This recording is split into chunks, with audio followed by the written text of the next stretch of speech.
If you need a ton of primitive iron ore, then this video is for you. In today's video, I'm going to be showcasing two different ways on how you can actually mass farm primitive iron ore. Many players assume there's only one way to get this type of ore through time portals, but there's actually a way in the open world to get a ton of it very, very quickly. So follow along and you'll learn exactly what you have to do to get everything you need when it comes to primitive iron ore.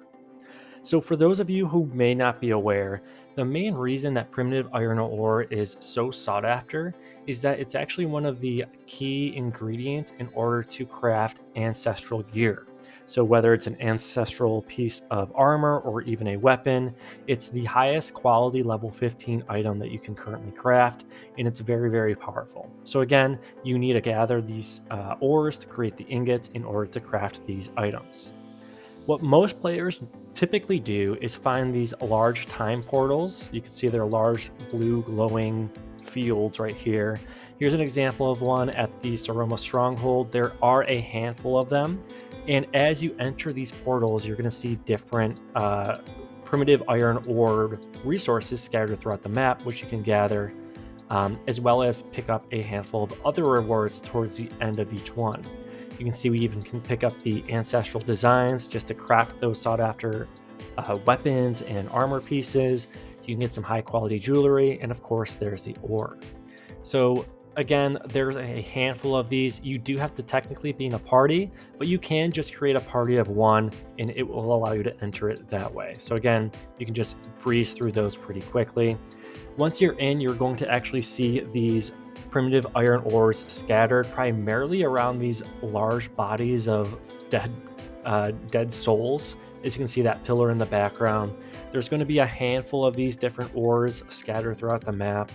And typically you'll see kind of like a tentacle near them as well. So use that as kind of like the symbol to go check it out to see if you're lucky enough to find one. I'm just going to go ahead and close this portal real quick.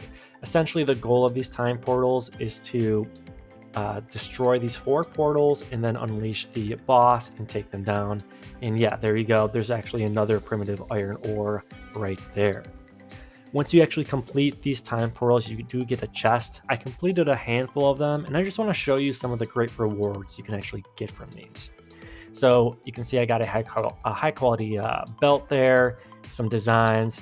Every time I actually completed this, I got some sort of ancestral design, which is exactly what you need in order to actually craft that level 15 gear as well.